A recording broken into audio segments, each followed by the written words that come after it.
en Es Radio, en Casa de Herrero, con Luis Herrero. Muy buenas tardes, señoras y señores. Bienvenidos al atardecer de este miércoles, día 3 de mayo de 2023. A ver, de lo que hoy se está hablando más, a mí no me parece la noticia más destacada del día, la verdad, me parece francamente una tontería, pero bueno, es de lo que más se está hablando y por lo tanto mi obligación es contarles de lo que más se está hablando y además decirles básicamente qué es lo que se está diciendo a propósito de esa conversación que tiene como centro de atención la resaca de la presencia ayer de Bolaños en la fiesta de la Comunidad de Madrid, el 2 de mayo. Saben, la presencia durante el acto de entrega de premios y del discurso de Isabel Díaz Ayuso, porque después no le dejaron subir a la tribuna de autoridades para copresidir el desfile militar. Y ahí se organizó el Tiberio, que ayer ya les contamos con todo detalle. Por eso digo que es que hoy estamos haciendo como seguidismo de algo que, en fin, a mí francamente me parece que mucho recorrido lo tiene, pero vuelvo a repetir, yo no soy el que marca el orden del día. De lo que más se habla en todos los medios de comunicación de esto, pues vamos al lío. ¿Por qué se habla mucho de esto? Entre otras razones, porque hoy Isabel Díaz Ayuso está en la cadena SER. Y en la cadena SER le han preguntado sin parar a propósito de qué es lo que ocurrió. Y Isabel Díaz Ayuso se ha empeñado ha hecho todo lo posible para explicar de manera didáctica que ellos no habían invitado al señor Bolaños. Y que si el señor Bolaños hubiera querido ser invitado, hubiera sido invitado, se hubiera hecho las cosas bien, pero que no las hizo bien y que por lo tanto no estuvo allí en calidad de invitado, estuvo allí en calidad de provocador. Invité a la ministra de Administración Territorial, que creemos que es la del ramo en este caso, y después la ministra Robles quiso venir y por supuesto que también fue invitada. Luego, si el ministro Bolaños, que vino en calidad de acompañante de la ministra Robles, hubiera querido ser invitado tal cual, bueno, pues así hubiera sido, pero en todo momento se dirigió al protocolo de la Comunidad de Madrid, dando por sentado que venía a presidir el evento. Y entonces le explicamos que es que no estaba ni siquiera invitado. Y que por lo tanto eso de presidir, que se le fuera quitando de la cabeza. Ha hecho un discurso firme, Isabel Díaz Ayuso, diciendo que está harta de un gobierno que hace lo que le da la gana y que pretende tener, digamos, carta blanca para presentarse donde le dé la gana, haciendo lo que le dé la gana y diciendo lo que le dé la gana.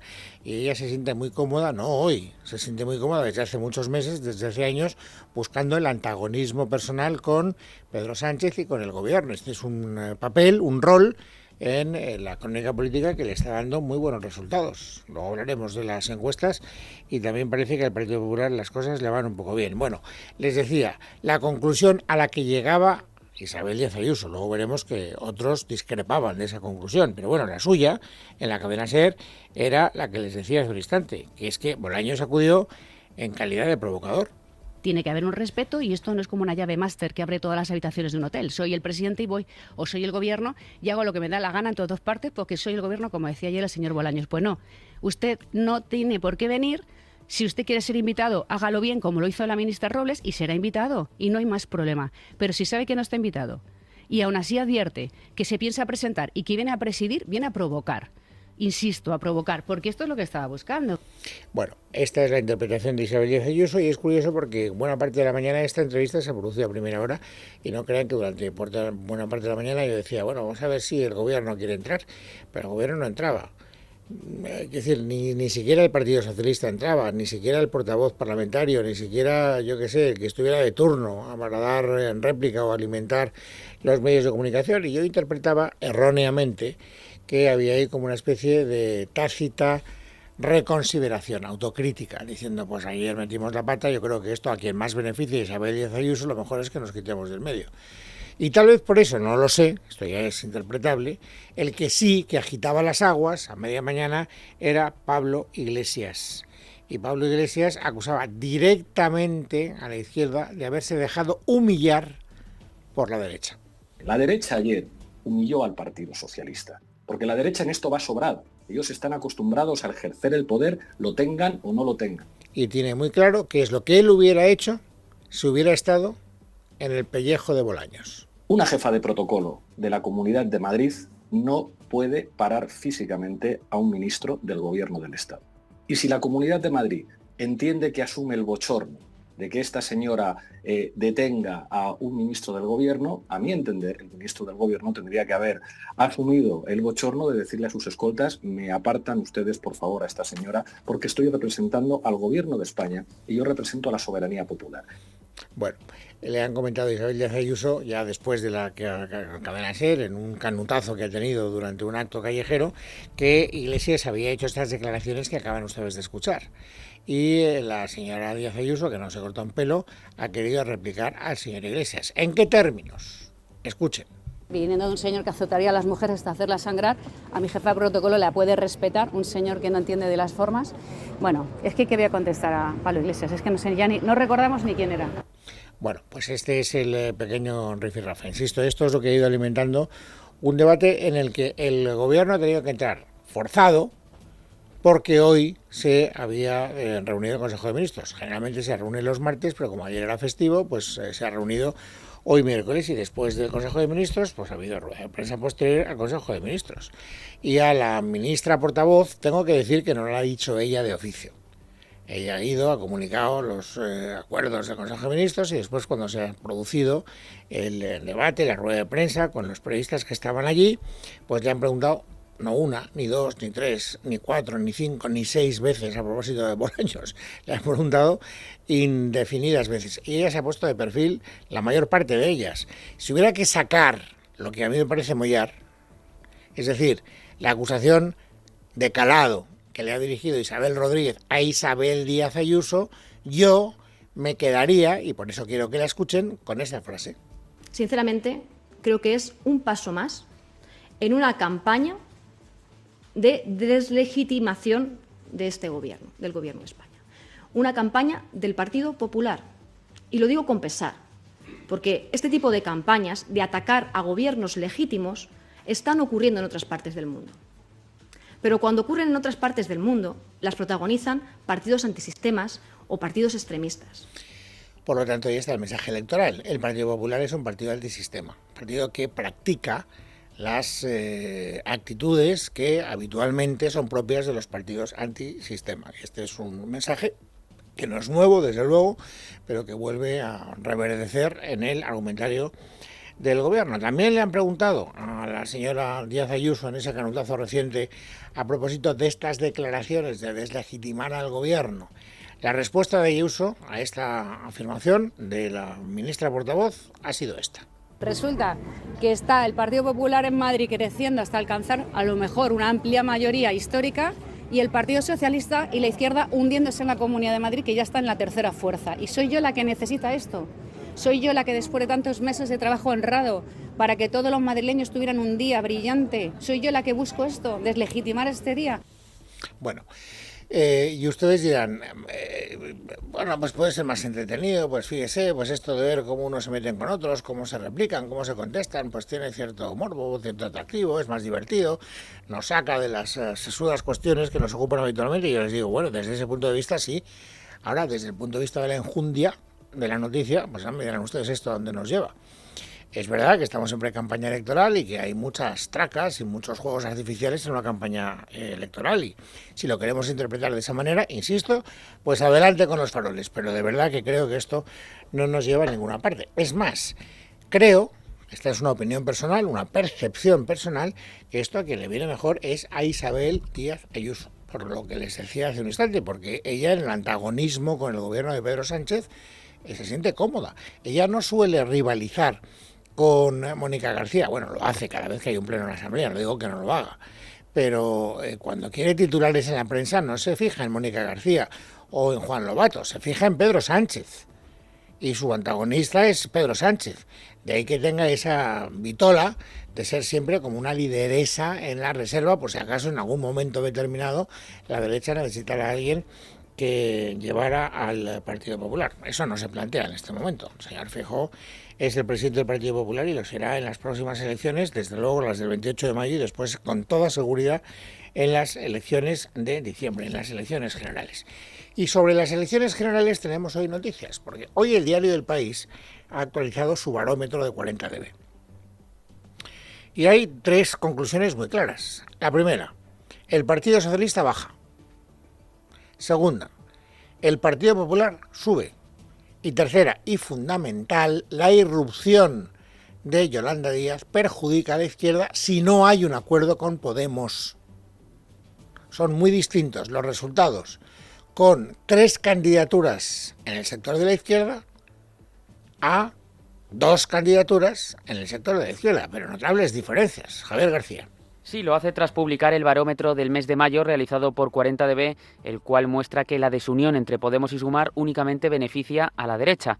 La encuesta señala que de producirse elecciones hoy, el Partido Popular conseguiría 124 escaños, el PSOE se quedaría con 100 y Vox alcanzaría los 46 asientos. Es decir, el bloque de la derecha se acercaría a la mayoría absoluta, mientras Sumar obtendría 27 parlamentarios y Unidas Podemos 11. Según el análisis, si estas dos últimas formaciones concurrieran juntas a las elecciones, obtendrían un 18,2% de los votos válidos, lo que se traduciría en 55 escaños, es decir, 17 más de los que tendrían yendo por separado. Además, desplazarían a Vox como tercera fuerza política y el bloque de la izquierda sumaría en total 152 diputados, mientras que la derecha perdería 9 escaños. Respecto a los líderes mejor valorados, según esta encuesta, encabeza la lista Pedro Sánchez, seguido de Alberto Núñez Feijóo. La peor valorada es Ione Belarra. Es interesante también este detalle de las valoraciones, antes de que se me olvide, porque desaparece los puestos de cabeza de Yolanda Díaz, que saben ustedes que solía ser la política más valorada. Y es curioso, porque Sumar irrumpe en la vida política y ya la gente se empieza a decantar en relación a la ecuación Sumar-Podemos va ganando la ecuación Sumar, y sin embargo Yolanda Díaz en su valoración política va perdiendo puntos. Son estas cosas que no crean ustedes que son fáciles de entender desde el punto de vista demoscópico. Pero bueno, ¿a qué conclusión política habría que llegar si nos creemos esta encuesta de 40DB? A que a la izquierda le interesa que haya 2 candidaturas y no 3. Pero a quien más le interesa es al Partido Socialista, porque el Partido Socialista, como haya 3 candidaturas, se puede encontrar con la desagradable sorpresa de que el centro-derecha casi alcance la mayoría absoluta y que por lo tanto no tenga posibilidades de seguir en el gobierno, en el Palacio de la Moncloa. Y a la segunda, a la que más le interesa, es a Yolanda Díaz, porque si Yolanda Díaz tiene un resultado que mejora a los de Podemos, pero que al mismo tiempo no sirven para implementar una mayoría de gobierno progresista, pues ya me explicarán ustedes para qué sirve ese invento. Para nada.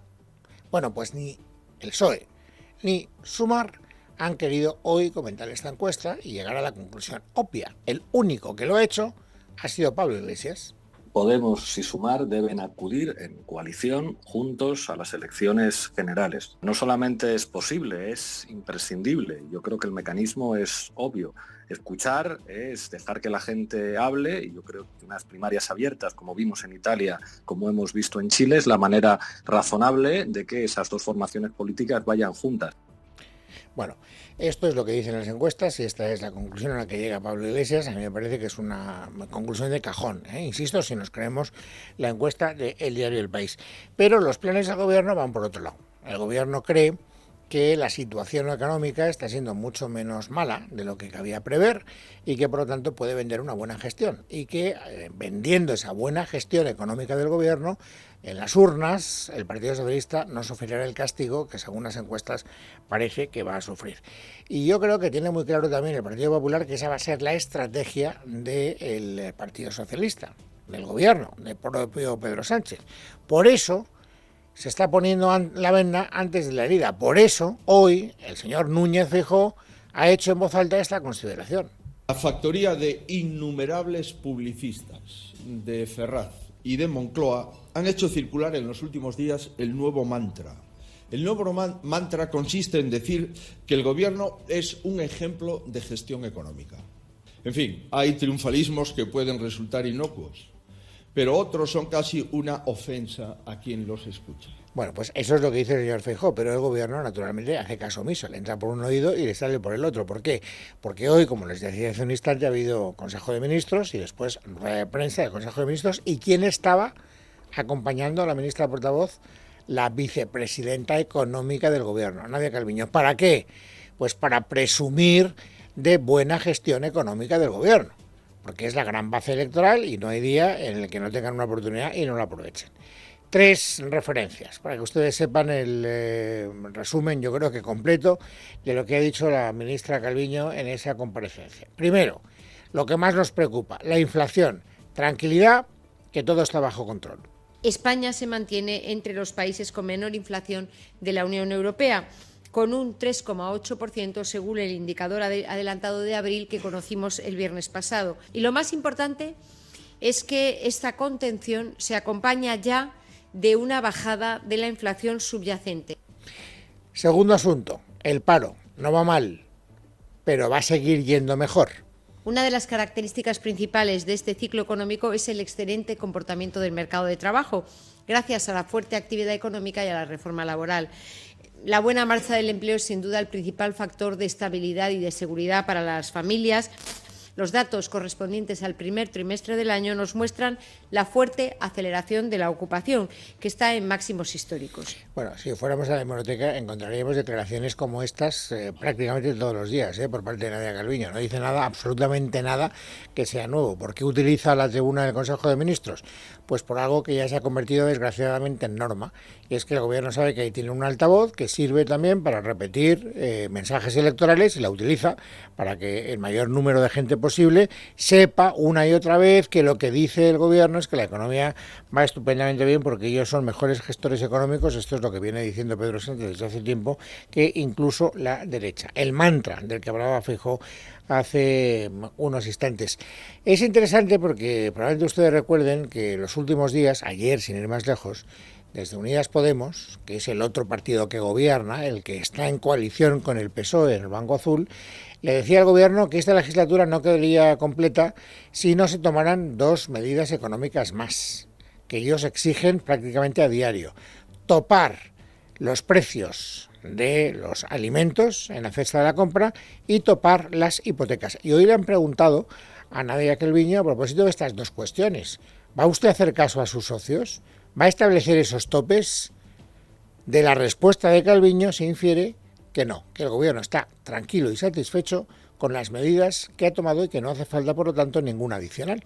Hemos actuado siempre con determinación, con eficacia, con medidas que están teniendo ese impacto de moderar el alza de los precios, apoyar las rentas de las familias y evitar, por tanto, o amortiguar el impacto negativo de estos shocks externos sobre el bienestar de los ciudadanos españoles, que es nuestra prioridad en este ámbito y seguirá siéndolo en los próximos meses. Bueno, y también en la mesa del Consejo de Ministros, bueno, en la mesa no lo sé, en la rueda de prensa posterior sí, porque ahora van a escuchar ustedes a la ministra portavoz. Le han preguntado por algo que era portada ayer del País y que ya comentamos, una reunión que había mantenido en un hotel de Madrid, es decir, sin ningún tipo de nocturnidad ni alevosía, es decir, a la luz pública, porque en un acto público de 50 personas en un hotel, pues no parece que sea un acto muy clandestino.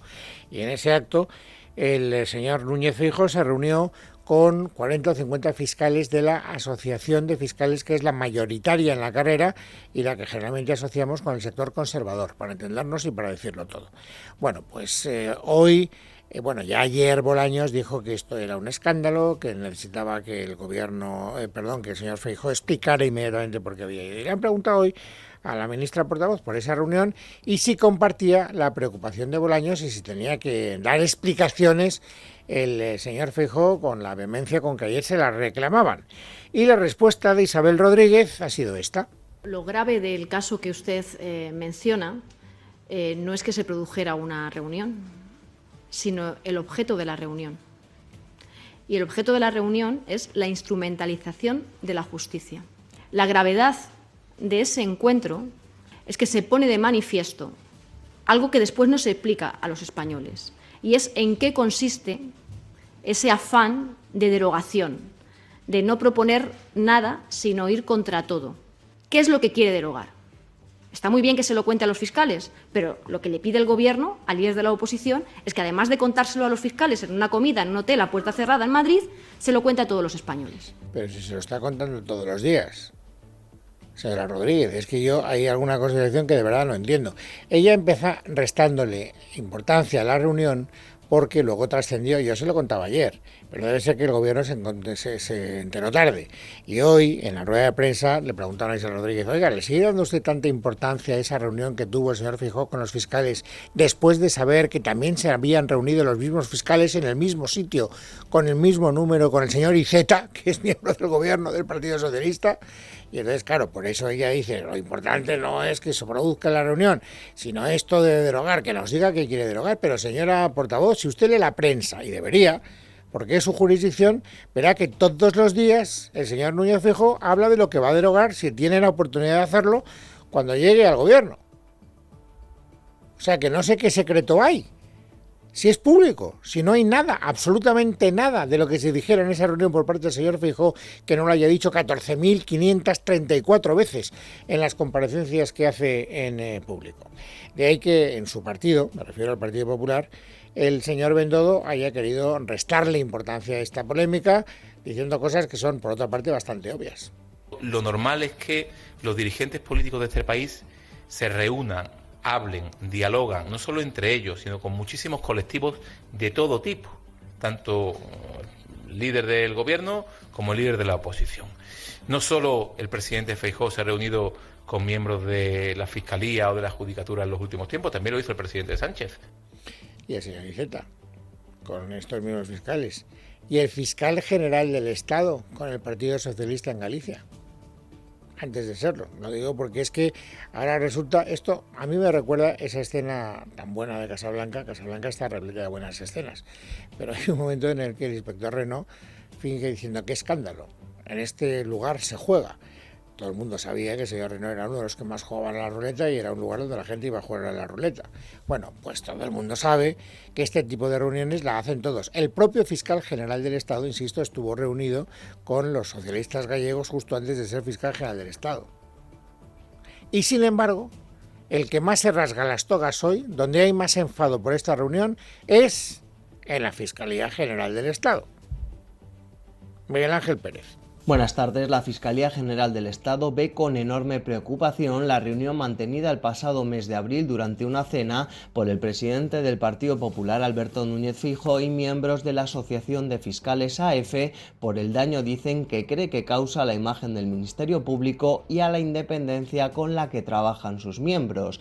Paradójicamente, recordamos que el actual fiscal general del Estado, Álvaro García Ortiz, hizo campaña con el PSOE en Galicia antes de ser designado fiscal general. Además, su predecesora, Dolores Delgado, era la ministra de Justicia de Pedro Sánchez. Precisamente, fuentes fiscales consultadas por Libertad Digital apuntan que una fiscal del entorno del propio García Ortiz es la principal sospechosa de filtrar la información sobre la cena mantenida por la AF y Feijóo. Las mismas fuentes denuncian que el objetivo de esta campaña, completamente organizada y planificada, es silenciar y amedrentar a los fiscales críticos con el gobierno de Pedro Sánchez y con sus leyes.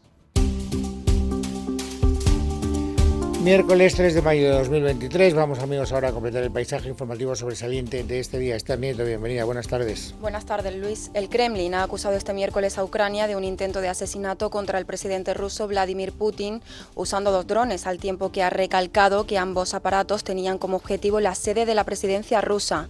Todo ello mientras el presidente ucraniano Volodymyr Zelensky se encuentra hoy de visita en Finlandia para una cumbre con los líderes nórdicos. Desde el gobierno ucraniano ya han negado ser los autores de ese supuesto ataque contra el Kremlin. Y al menos 9 personas han muerto y varias han resultado heridas en un tiroteo en una escuela de Belgrado, cuando un alumno de ese centro, un joven de 14 años, ha disparado con una pistola contra compañeros, profesores y personal de seguridad de la institución. El sospechoso ha disparado contra la pistola de su padre y se le ha requisado una mochila con otra arma y botellas con líquido inflamable. Verónica Jorro. De los 9 fallecidos, 8 son menores de edad y además varias personas han resultado heridas. El presunto autor ha sido detenido en el patio del colegio y, según sus compañeros de clase, había acudido el día anterior a una fiesta de cumpleaños donde se había comportado con aparente normalidad. Se trata de un alumno de 7º curso que sacaba muy buenas notas y era apodado El Empollón. El ahora detenido ha disparado con una pistola supuestamente propiedad de su padre contra varios alumnos y miembros del equipo de seguridad de la escuela. El Ministerio de Educación ya ha abierto una investigación. España sigue a la cabeza del paro en Europa un mes más con el 12,8% de desempleo, un porcentaje que alcanza el 29,5% en el caso de los menores de 25 años. Así lo indican los datos publicados hoy por la Oficina Comunitaria de Estadística Eurostat. Y precisamente relacionado con el empleo, la vicepresidenta primera del Gobierno, Nadia Calviño, ha adelantado que mañana conoceremos un dato de empleo histórico. Los datos correspondientes al primer trimestre del año nos muestran la fuerte aceleración de la ocupación. Los datos de afiliación a la Seguridad Social del mes de abril confirman que esta dinámica positiva se mantiene. Cerraremos el primer cuatrimestre del año con más de 400.000 afiliados a la Seguridad Social más, es decir, un ritmo medio de creación de empleo de unos 100.000 afiliados a la Seguridad Social al mes. El ingreso en prisión del expresidente de la Junta de Andalucía, José Antonio Griñán, para cumplir la condena de 6 años impuesta por el caso de los SERE, parece cada vez más cerca. La Audiencia de Sevilla ha pedido nuevos informes forenses para decidir si el político puede continuar tratándose en prisión del cáncer de próstata que padece. Macarena Domínguez. La defensa del expresidente ha aportado a la audiencia nueva documentación médica en la que detallan no solo que ha terminado las sesiones de radioterapia, sino también que el tratamiento ahora se limita a medicación y rehabilitación. Ante esta nueva información, la Audiencia de Sevilla ha solicitado al Instituto de Medicina Legal que lleve a cabo un nuevo reconocimiento médico para determinar si puede entrar en prisión. Y es que fue este mismo ente el que recomendó la suspensión de pena mientras duraran las sesiones de tratamiento. Recientemente, además, el Centro Penitenciario de Sevilla, donde debería ingresar Griñán, informó sobre la posibilidad de tratamiento en prisión, afirmando que actualmente hay reclusos con enfermedades similares a las del socialista que reciben tratamiento mientras cumplen con su pena. Por otro lado, cabe recordar que el ex viceconsejero de Empleo Agustín Barberá, también condenado por el caso ERE, vio el mes pasado como la audiencia rechazaba suspender su pena en base a una enfermedad muy grave e incurable. La eurodiputada por Junts, Clara Ponsatí, ha anunciado que denunciará ante el Tribunal Superior de Justicia de Cataluña al gobierno catalán. Esta asegura que los Mossos d'Esquadra le han negado información sobre las actuaciones policiales contra manifestantes independentistas. Esmeralda Ruiz. La fugada ha presentado un recurso contencioso administrativo ante el Superior de Justicia catalán porque, según ella, la Generalitat, es decir, Esquerra, mantiene en secreto los atestados de los Mossos d'Esquadra que a su juicio han servido para perseguir a manifestantes independentistas. Ya cuando fue detenida en Barcelona hace un par de semanas, Ponsatí llamó cobardes a los agentes de la Policía Autonómica y hoy en el comunicado en el que explica estas acciones judiciales dice que da este paso para evitar que el cuerpo de Mossos pueda seguir actuando como cooperador necesario de España. Ponsatí añade en el texto que uno de los puntos clave de su recurso es el derecho reforzado de acceso a la información pública que ostenta por ser eurodiputada, así como la posibilidad de fiscalización de los cuerpos policiales por parte de la ciudadanía y por parte de los representantes electos en un Estado de Derecho. La Generalitat todavía no le ha respondido, pero en Esquerra podría interpretarse como un pulso de su partido uno más para humillar al presidente aragonés. La Fiscalía ha incoado diligencias para determinar la existencia de un posible caso de acoso escolar en Gijón, después de que una joven de 20 años se quitara la vida el pasado sábado tras dejar una carta manuscrita en la que denunciaba el supuesto acoso sufrido durante su etapa en el colegio. José Manuel Larrea. La sección de menores de la Fiscalía del Principado de Asturias ha incoado unas diligencias para determinar la existencia de un posible caso de acoso escolar en Gijón, después de que una joven de 20 años se quitara la vida el pasado sábado, tras dejar una carta manuscrita en la que denunciaba el supuesto acoso sufrido durante su etapa colegial. Según ha informado la Fiscalía del Principado, las diligencias han sido incoadas tras recibirse en la sección de menores de la Fiscalía el atestado del Cuerpo Nacional de Policía por providencia del Juzgado de Instrucción número 2 de Gijón. La Fiscalía practicará las pruebas que considere oportunas para concretar los hechos ocurridos, las fechas en las que supuestamente sucedieron y los presuntos autores. En casa de Herrero. Es Radio.